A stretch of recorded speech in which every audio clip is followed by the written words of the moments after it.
안녕하세요. 오늘의 데일리 뉴스레터에 오신 것을 환영합니다. 1. 한국 큰일 냈다. 2. 한국 원화에 무슨 일이? 3. 미국과 중국. 한 번에 끝장 내버릴 것. 한번 진실을 알아봅시다. 지금까지 바이든이 한국에 했던 뒤통수는 아무것도 아니었습니다. 미국이 한국에 제대로 너무나 큰 뒤통수를 한 방 제대로 날렸습니다. 삼성전자와 SK하이닉스의 천문학적인 투자를 받은 미국이 투자를 확정하자마자 한국 기업들에 부여했던 중국 반도체 공장 투자 추가 유예기간을 없애버린다는 충격적인 소식이 전해졌습니다. 미국 정부가 삼성전자와 SK하이닉스의 중국 반도체 공장 투자 규제에 추가로 유예기간을 부여하면 안 된다는 여론이 미국 주요 상원의원을 중심으로 힘을 얻고 있습니다. 미국 정부가 정치적 여론을 고려해 중국 반도체 산업 규제 강도를 높이면서 삼성전자와 SK하이닉스가 반도체 사업에 타격을 받을 가능성도 더욱 높아졌습니다. 마코 루비오 플로리다주 상원의원은 현지 시각으로 29일 공식 보도자료를 내고 한국과 대만 반도체 기업의 중국 공장 투자 규제 유예는 위험한 선택이라고 비판했습니다. 미국 상무부가 최근 삼성전자와 SK하이닉스, TSMC의 중국 반도체 시설 투자 제한을 완화할 가능성이 거론되는 데 따른 것입니다. 현재 이들 반도체 기업은 중국 내 생산 설비에 첨단 반도체 장비를 들여놓을 수 없도록 하는 미국 정부의 조치로 영향을 받고 있습니다. 다만 1년의 유예기간을 부여받은 상태입니다.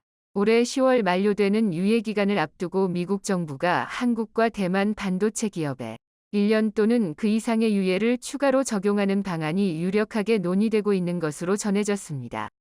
공화당 소속의 마코 루비오 및 조시 홀리 상원의원은 이러한 방안에 강력하게 반대하는 의견을 내며 미국 상무부와 지나 러몬도 상무장관을 대상으로 하는 성명을 제출했다고 밝혔습니다. 한국과 대만 반도체 기업을 위한 유예 조치는 미국 정부의 규제 원칙에 어긋날 뿐만 아니라 불공정하고 중장기적으로 미국에도 타격을 입힐 수 있다는 내용입니다. 상원의원들은 한국과 대만에만 특혜를 준다면 일본과 네덜란드 정부가 모두 미국의 요구에 따라 대중국 규제에 동참하기로 결정한 상황에서 이들의 뒤통수를 때리는 격이라고 덧붙였습니다. 자, 그런데 이 마코 루비오 상원의원의 주장은 터무니없습니다. 한국과 대만에만 특별 혜택을 주고 일본과 네덜란드는 홀대한다고 말하고 있는데 미국 내 이 국가들이 얼마나 투자를 하고 있는지 살펴보면 너무나 이해가 잘 될 수밖에 없습니다. 삼성전자는 앞으로 20년 동안 미국에 최소 250조 원을 투자하여 초대규모 R&D 센터와 공장을 짓습니다. SK하이닉스도 가까운 미래에 미국의 최첨단 패키징 공장을 비롯해 최소 수십조 원을 투자합니다. 이외에 한국의 2차 전지 회사들의 투자 규모까지 합산하면 1천조 원을 가볍게 넘어섭니다.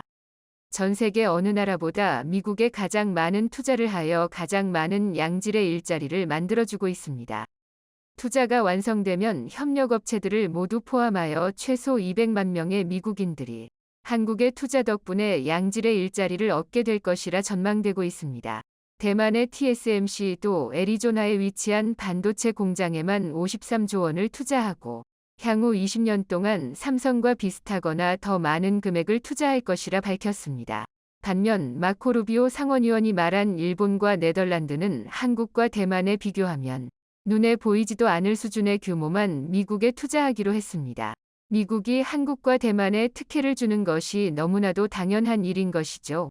그런데도 마코 루비오 상원의원을 중심으로 한 이들은 미래 기술을 지배하겠다는 중국 공산당의 야욕을 꺾겠다는 의지가 있다면 미국 정부는 첨단 기술 공급망을 차단하는 데 더욱 적극적이어야 한다고 주장하며 한국 기업들이 중국에 첨단 반도체 장비를 보내지 못하도록 했습니다. 마코 루비오는 한때 차기 미국 대선 후보에 거론됐을 정도로 영향력 있는 정치인입니다. 2011년부터 상원의원직을 유지하고 있으며 2007년에는 하원의회 의장을 맡기도 했습니다. 그는 지난해 애플 아이폰에 중국 YMTC 낸드 플랫이 탑재 가능성이 거론될 때도 가장 적극적인 반대 의견을 내놓으며 중국 반도체 산업 육성 정책의 위험성을 강조해왔습니다. 이번에는 미국 정부의 규제와 관련해 중국의 대규모 반도체 공장을 운영하는 삼성전자와 SK하이닉스, TSMC에 화살이 돌아가게 된 셈입니다. 상원의원들은 러몬도 상무장관이 한국과 대만 반도체 기업 투자 규제 유예 조치 연장을 막아야 한다고 요구하며 이들 기업이 중국에서 자유롭게 사업을 해서는 안 된다고 주장하며 그동안 한국에 주었던 특혜들을 모두 뺏어와야 한다고 전했습니다. 자, 그런데 미국보다 더한 뒤통수를 친 나라도 있습니다. 지난 수년 동안 한국에 지불해야 했던 분담금 8천억 원을 전혀 내지 않고 있다가 최근 폴란드가 우리가 8천억 원 전액 현금으로 지금 당장 지불할 테니 KF-21 2차 개발부터는 인니가 아닌 폴란드를 선택해달라 라는 파격적인 제안을 한 사실이 알려지자 인니는 한국에 분담금을 낼 테니 폴란드와 계약을 체결하지 말아달라고 부탁해왔습니다. 자, 그런데 이로부터 수개월이 지났는데도 8천억 원은커녕 10원조차 보내지 않은 인니. 자, 그런데 이번에는 인니 바로 옆에 위치한 말레이시아가 인니가 한국에 내지 않은 8천억 원 분담금은 물론 한국산 무기를 동남아에서 가장 많이 사고 즉시 현금으로 입금하겠다는 파격 제안을 해온 것으로 알려졌습니다. 일각에서는 말레이시아가 한국과 초장기 계약으로 총 금액이 3천조 원에 달할 수 있다고 주장했는데요. 이 소식이 전해지자마자 인니 정부는 한국의 KF-21 분담금을 지금 즉시 지급하겠다고 알렸습니다. 현지 시간 26일 프라보워 수비안토 인도네시아 국방부 장관은 기자들과 만나 약속을 이행할 것이라며 납부 계획을 놓고 한국 정부와 협상 중이라고 말했습니다. 인도네시아는 지난 2016년 KF-21 개발비의 20%인 1조 7천억 원을 2026년까지 부담하기로 했지만 아직 2,800억 원만 납부해 당초 계획보다 8천억 원 정도가 연체된 상태입니다. 자, 그런데 이미 늦었습니다. 말레이시아가 한국산 무기 초대 규모 구매 계약을 선포하면서 한국과 말레이시아가 KF-21 공동 개발할 가능성이 너무 높아져 버렸습니다. 한국과 말레이시아가 23일 한국항공우주산업 KAI 위 초음속 경공기업기 FA50 18대 수출에 대한 최종 계약을 했습니다. 수출 계약 규모는 9억 2천만 달러, 1조 2천억 원 규모로 동남아에서 단일 계약으로는 최대 규모입니다. 말레이시아는 FA50과 동일 기종으로 2차 18대 추가 도입도 계획하고 있습니다. 최대 36대까지 수출이 성사될 것으로 기대되고 있습니다. 말레이시아가 이렇게 이번에 미국 무기 대신 한국산 무기를 선택하면서 다른 동남아 국가들뿐만 아니라 유럽에서조차 이번 말레이시아의 결정을 참고할 것으로 전해지면서 한국산 무기의 의상은 천장을 뚫고 하늘 높이 치솟았습니다. 이것이 끝이 아닙니다. 말레이시아가 천문학적인 돈을 쏟아부을 것이라 예고한 중거리 방공망 사업. 현재 한국, 미국, 유럽 이렇게 치열한 3파전이 진행 중인데요. 미국은 우크라이나에 제공한 나삼스가 당연히 수주전에서 승리할 것이라 확신하고 있습니다. 자, 그런데 대반전이 일어났습니다. 말레이시아 현지 언론들은 최근 미국의 나삼스가 아닌 한국의 천궁을 집중 조명하는 기사들을 쏟아내고 있는 것으로 알려졌습니다. 반면 미국의 나삼스나 유럽의 CAMM-ER을 전혀 거론되지 않는 것으로 전해졌습니다. 현지 매체들은 아랍에미리트, UAE가 천궁 1을 도입했고 사우디아라비아도 천궁 도입을 위한 막바지 협상을 진행 중이라며 한국산 무기가 미국산 무기를 압도했기에 이 국가들도 한국산을 선택했다며 말레이시아도 당연히 한국산 무기를 선택하는 것이 바람직하다 전했습니다. 말레이시아가 천궁을 도입할 경우 이미 도입이 확정된 FA50 도입이 거론되는 KF-21과 함께 말레이시아 연공 방어를 책임지는 핵심 자산이 됩니다. 말레이시아 연공이 한국산으로 도배가 되는 순간이죠. 말레이시아가 한국산 무기 체계로 공군력을 성공적으로 운용한다면 이를 계기로 동남아시아 다른 나라들의 한국산 무기 체계에 대한 관심도 커질 것이고 기존의 미국, 일본산 무기에 의존하던 필리핀과 태국 등도 한국산 무기로 교체할 가능성이 매우 높아집니다. 말레이시아는 여기에다 한국과 가장 강력한 동맹관계한 전략적 동반자 관계로 격상하고 싶다고 전해왔는데요. 말레이시아의 예상 못한 파격 발표에 다급해진 인니는 이제는 절대 말을 바꾸지 않겠다며 한국의 분담금을 즉시 입금하겠다고 전해왔고 심지어 조코 위도도 인니 대통령은 한국의 성공을 본받아야 한다며 한국을 찬양하는 발언을 쏟아내기 시작했습니다. 16일 현지 시간 일간 콤파스 등에 따르면 조코위 대통령은 전날 열린 2025년 2045 국가장기개발계획 발표 행사에서 한국은 1987년 1인당 국내 총생산 GDP 이 $3,500 약 446만 원 정도에 불과했지만 불과 8년 만에 $12,000 약 1,527만 원 이상으로 급증했다고 말했습니다. 조코위 대통령은 한국이 이런 발전을 이뤄낼 수 있었던 것은 인적 자원과 기술을 갖췄기 때문이라며 우리도 인적 자원과 기술, 생산성 질에 초점을 맞춰 이런 도약을 본받아야 한다고 강조했습니다. 그러면서 최근 인도네시아 은행을 한국의 국민은행에 넘기는 초유의 파격적인 결단까지 내렸습니다. 원래 다른 나라에 은행을 넘긴다는 것은 말도 안 되는 일인데요. 얼마나 급했으면 이렇게까지 인니가 한국의 태도를 180도 돌변한 것인지 알 수 있습니다. 우크라이나 전쟁으로 한국이 엄청난 이득을 보게 되었습니다.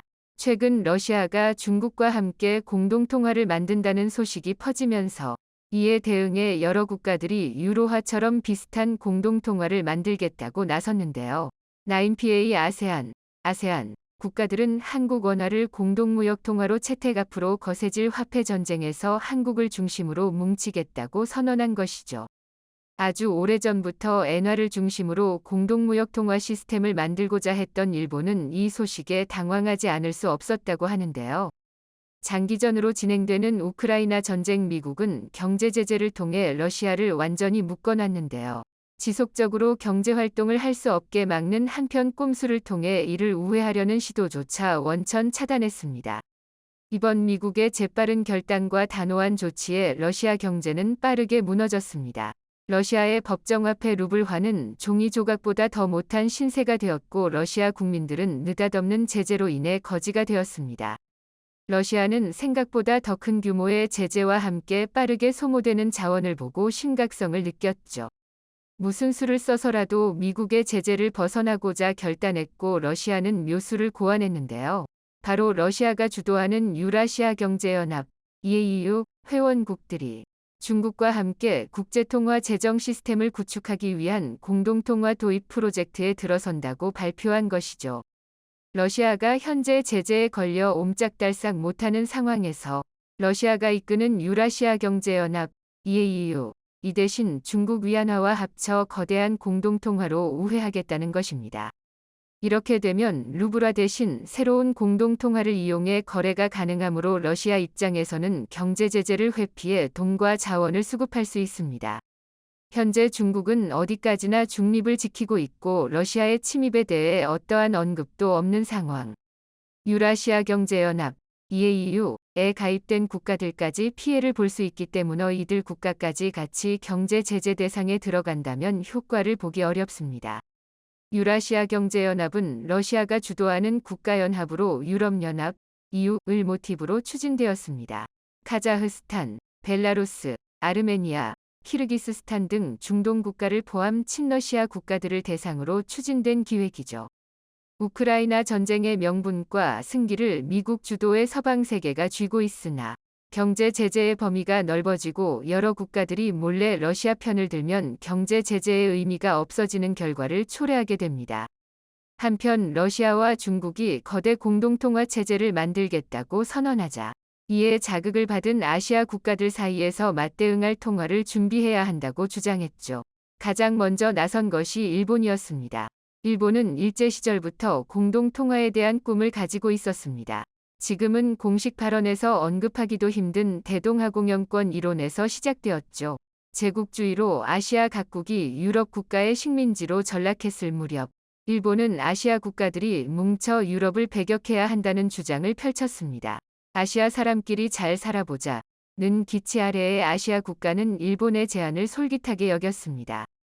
친일파로 유명한 필리핀 호세 라우렐 대통령은 회의상에서 공공연하게 대동아공영권을 이야기하며 일본을 중심으로 뭉쳐야 한다는 주장을 할 정도였죠.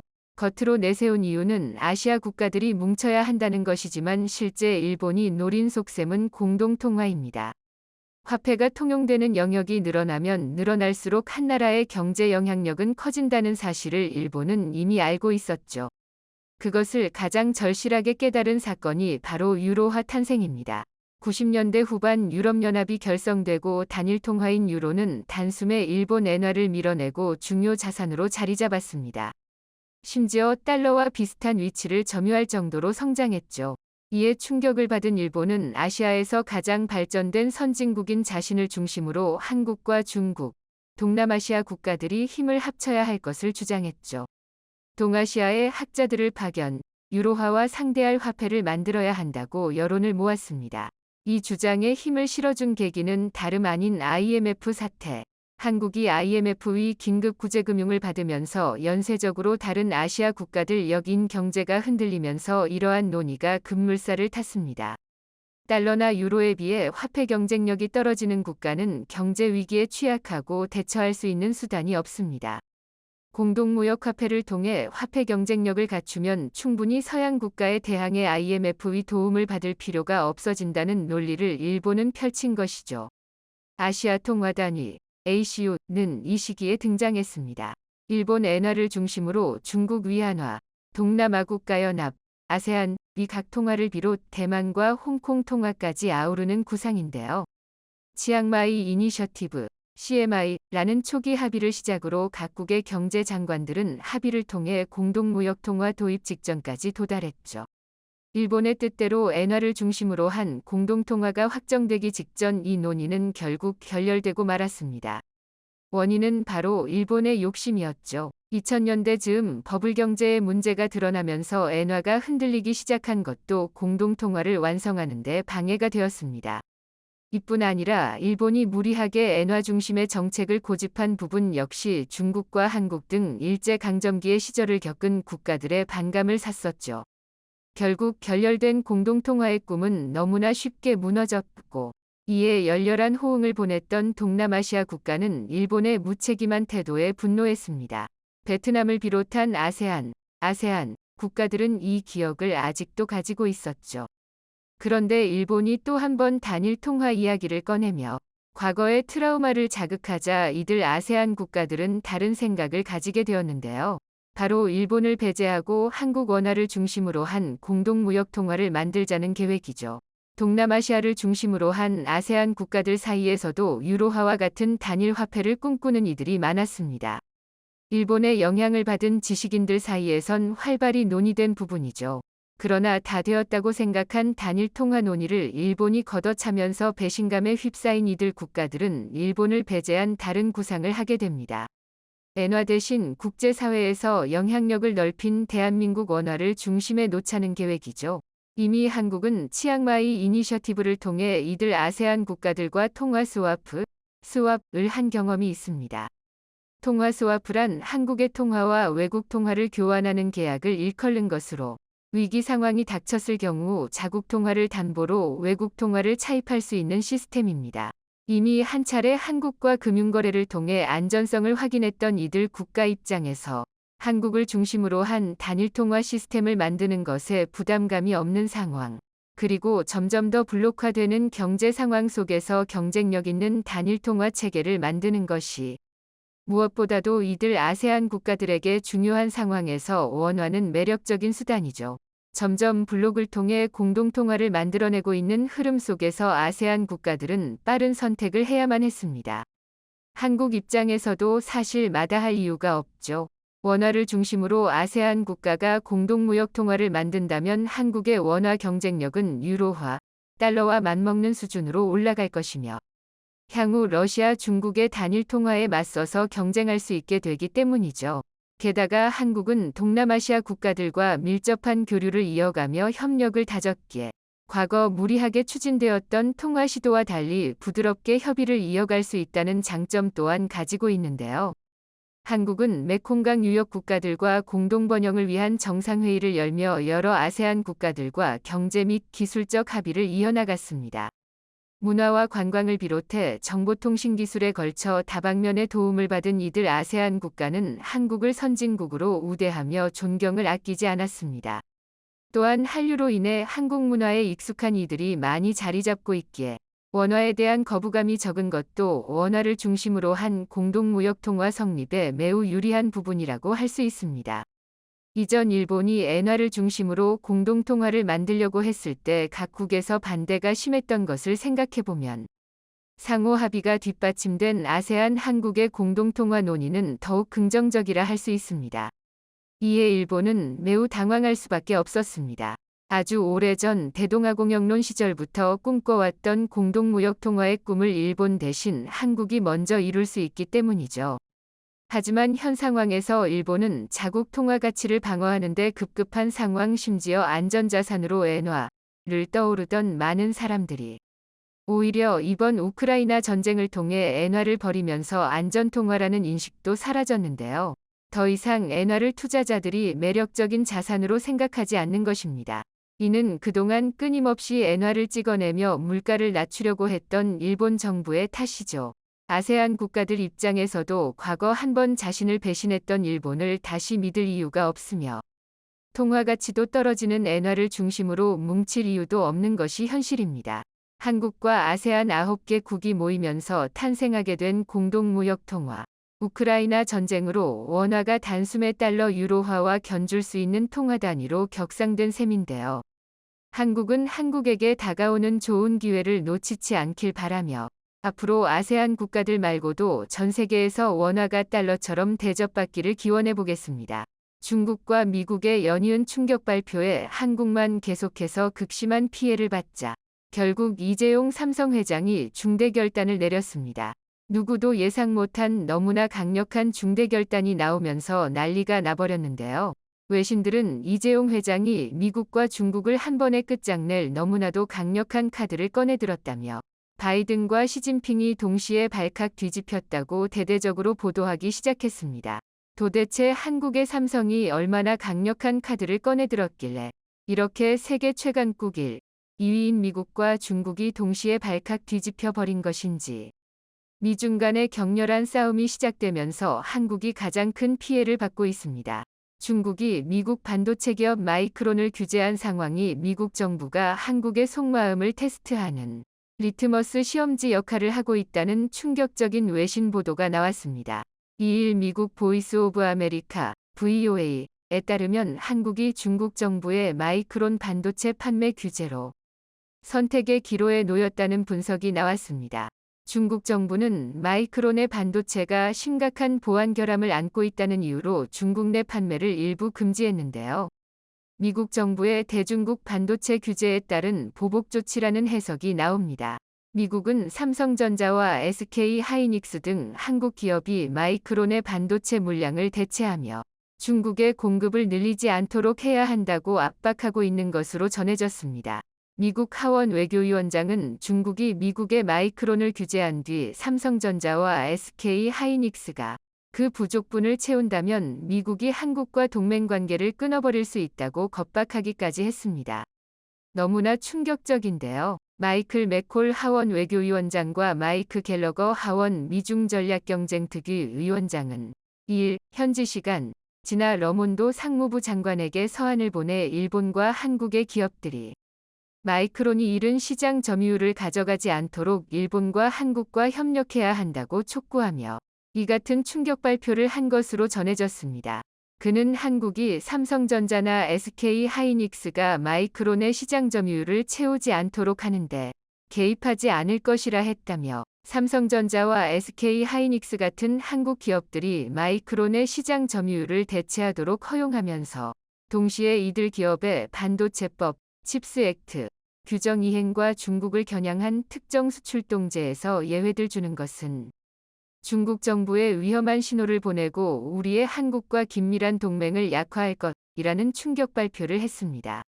한국이 마이크론 사태를 자국 기업 돈벌이에 이용하지 않고 미국을 도와야 한다는 목소리가 의회에서 나온 게 처음은 아니지만 미국 외교정책에 큰 영향력을 행사하는 하원 외교위원장 입에서 나왔다는 점에서 너무나 큰 충격으로 다가오고 있는데요. 더 어이가 없는 점은 맥콜 하원 외교위원장의 지역구가 바로 삼성이 최근 대규모 투자를 시작한 텍사스주 오스틴이라는 점입니다. 삼성의 300조 원에 육박하는 초대 규모 투자로 미국 텍사스가 세계에서 가장 강력한 도시로 거듭나면서 3천만 텍사스 주민들도 한순간에 벼락부자가 됐는데요. 텍사스 주지사는 물론 텍사스 판사들까지도 삼성의 환호를 지르고 있다는 뉴스 보도들이 쏟아져 나오고 있습니다. 이렇게 삼성 덕분에 자신의 지역구가 초대박을 터뜨리며 영구적인 정치 생명을 보장받은 맥콜 하원 외교위원장이 제대로 삼성의 뒤통수를 때린 것이죠. 마치 리들 바이든을 보는 듯한데요. VOA는 한국이 동맹국인 미국을 지원할지 중국 시장에서 수출 확대 기회를 노릴지 선택해야만 한다며 미국을 대하는 한국의 태도를 보여주는 리트머스 시험지라고 보도했습니다. 한국 반도체 기업의 중국 수출 확대 여부가 미국에 대한 한국 정부의 충성심을 사실상 테스트하는 계기가 되고 있다는 의미입니다. 글로벌 타임스는 한국이 미국 정부의 압박을 받아들인다면 중국에서 무역보복 조치에 나설 수 있다는 가능성도 시사했습니다. 결국 한국 정부가 어떤 선택을 내리더라도 미국과 외교 관계 또는 중국과 경제적 협력 가운데 하나를 위험한 상태에 빠뜨리는 결과로 이어질 수 있다는 것입니다. 자, 그런데 이보다 훨씬 더 충격적인 소식이 전해졌습니다. 이렇게 한국은 마치 중국과 교역을 끊어버리라고 압박한 미국. 그런데 뚜껑을 열어보니 미국과 중국이 한국을 가지고 놀고 있었습니다. 분명 중국은 마이크론의 반도체 사용을 금지시켰다고 했고 미국도 중국에 팔지 말라며 한국을 압박했는데 올해 1분기 메모리 반도체 실적을 보니 마이크론이 SK 하이닉스를 제치고 디램 시장 점유율 2위로 등극했습니다. 원래 삼성이 압도적인 1위, SK 하이닉스가 압도적 2위, 마이크론이 3위였는데 마이크론이 한국의 SK 하이닉스를 제치고 2위가 되었다는 충격적인 소식이 전해졌습니다. 분명 중국이 미국의 마이크론에 제재를 가했다면 마이크론의 점유율이 가장 많이 떨어져야 하는데 반대로 삼성전자와 SK 하이닉스의 점유율은 줄어든 가운데 미국 마이크론의 점유율만 올랐습니다. 너무나 수상하죠. 중국 정부도 3년 전부터 마이크론의 제품을 쓰는 대신 한국산 제품을 쓰기 시작했다라고 전했는데 이 또한 사실이 아닐 수 있다는 것이죠. 한마디로 미국과 중국이 한국을 가지고 논 것입니다. 이뿐만이 아닙니다. 한국에는 중국과 완전히 교역을 끊어버리라고 강요하더니 미국 기업들은 중국에서 떼돈을 벌기 위해 이례적인 협력 관계를 만들고 있었던 사실이 밝혀졌습니다. 일론 머스크가 중국을 방문해 시진핑 중국 국가주석의 최측근 딩셰샹 부총리와 칭강 외교부장, 진좌룽 공업정보화부 부장, 왕원타오 상무부장 등 고위 인사들을 잇따라 만난 사실이 공개됐습니다. 중국 최고 지도부가 개별 기업인과 회동하는 것도 이례적인데 그것도 4명의 최고 지도부가 이틀 만에 연쇄적으로 한 기업인을 만나는 것은 머스크가 아무리 스타 CEO라 하더라도 파격적인 대우입니다. 이런 중국의 환대에 보답이라도 하듯 머스크는 칭강 외교부장을 만난 자리에서 테슬라는 공급, 망 디커플링, 탈동조화에 반대하며 중국에서 사업을 계속 확장하고 중국의 발전 기회를 공유할 의향이 있다고 말했습니다. 여기다 이번 방중 기간 세계 최대 배터리 기업인 중국 CATL 정의친 회장과 만나 미국의 배터리 공장을 합작으로 짓는 방안을 논의한 것으로 알려졌습니다. 이것이 사실이라면 이는 미국이 중국 기업의 제품을 견제하기 위해 도입한 인플레이션 감축법 IRA 조항을 우회하는 것으로 미국의 입장과 정면 배치됩니다. 앞뒤가 전혀 맞지 않죠. 자, 그리고 더 충격적인 사실은 이렇게 한국에는 중국과 완전히 인연을 끊어버리라더니 미국 기업이 중국과 손을 잡는 충격적인 사례는 일론 머스크뿐만이 아니었다는 것입니다. 미국 최대 금융사 JP 모건의 제이미 다이먼 CEO도 지난달 31일 중국을 찾았는데 첸지닝 상하이 당서기를 만나 해외 기업이 상하이에 투자할 수 있는 다리 역할을 JP 모건이 하겠다고 말했습니다. 여기다 미국을 대표하는 커피 체인 업체 스타벅스의 렉스먼 네러시먼 신임 CEO도 지난달 30일 중국에 도착해 중국이 스타벅스의 최대 시장이 되기를 바란다고 말했습니다. 특히 오는 2025년까지 중국 전역에 9,000개의 매장을 열겠다는 계획을 밝힌 네러시먼은 이는 이정표에 불과하다면서 중국 투자 확대를 공언했습니다. 미국의 압박 때문에 한국만 중국으로부터 극심한 피해를 받고 있습니다. 중국 내 반한 감정이 극대로 치솟으면서 한국산 제품에 대한 수입이 대폭 줄고 있습니다. 반도체가 가장 많이 줄어들었고 화장품, 과자, 라면 등 한국산 제품 대부분이 기록적인 감소세를 보이고 있습니다. 이 때문에 한국은 무려 15개월 연속으로 무역 적자를 기록하며 한국 경제를 위기로 몰아넣고 있습니다. 게다가 중국은 최근 한국에 엄청난 보복을 예고하며 4대 불가 방침을 통보한 것으로 전해졌습니다. 한겨레는 복수의 외교 소식통을 인용 22일 유진숭 중국 외교부 아주사 사장, 아시아 담당 국장이 서울에 와서 한국의 한중 관계와 관련한 중국 정부의 4불가 방침을 통보했다고 보도했습니다. 신문은 4대 불가의 내용에 대해 대만 문제 등 중국의 핵심 이익을 건드리면 한중 협력 불가, 한국이 친미 친일 일변도 외교 정책으로 나아갈 경우 협력 불가, 현재와 같은 한중 관계 긴장 지속 시 고위급 교류, 시진핑 중국 국가주석 방한 불가, 악화한 정세 아래 한국의 대북 주도권 행사 불가 등으로 구성돼 있다고 전했습니다. 이에 대해 우 회장은 사실 4대 불가 방침은 중국이 기존에 써왔던 화법과는 다르다. 미국과 달리 중국은 자신들의 입장을 간접적이고 애매하게 말하는 경향이 있다며 그런 중국이 4대 불가를 들고 나왔다는 것은 그만큼 작정을 했다는 뜻이라고 풀이했습니다. 자, 그런데 대반전이 일어났습니다. 이렇게 미국과 중국이 한국을 못 잡아먹어서 안달난 이 충격적인 상황을 한방에 뒤엎을 엄청난 한방이 나왔습니다. 이재용 삼성전자 회장과 최태원 SK그룹 회장, 정의선 현대차그룹 회장, 구광모 LG그룹 회장. 이렇게 대한민국 4대 그룹 총수가 함께 베트남 하노이에 간다는 파격적인 소식이 전해졌습니다. 베트남 하노이에서 엄청난 것을 발표할 것으로 전해졌는데요. 일각에서는 한국의 4대 그룹, 삼성, SK, 현대, LG가 미국과 중국으로부터 더 이상 뒤통수들 맞지 않기 위해 중대 결단을 내린 것 같다며 중국에 있는 공장을 모두 베트남에 옮겨버릴 뿐만 아니라 미국에 수백조 원을 투자하려던 계획도 수정해 베트남에 지을 수 있다고 전했습니다. 베트남도 한국의 뒤통수를 잘 치는 것으로 유명하지만 베트남 국가 전체 수출 중 3분의 1을 삼성이 담당하고 있고 여기에 세계 최강 배터리 기업이 된 LG까지 베트남에 초대형 배터리 공장을 짓고 현대차와 SK까지 합세한다면 베트남 GDP 위 70%를 한국 기업이 차지할 수 있습니다. 이렇게 되면 한국 기업 총수의 한마디 한마디에 베트남 경제가 천당과 지옥을 오갈 수 있기 때문에 한국의 뒤통수를 칠 수가 없겠죠.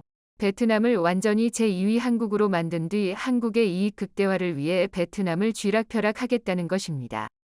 영상이 도움이 되셨다면 구독과 좋아요 부탁드리며 오늘도 감사합니다. 최고로 멋진 하루 보내시길 바랄게요.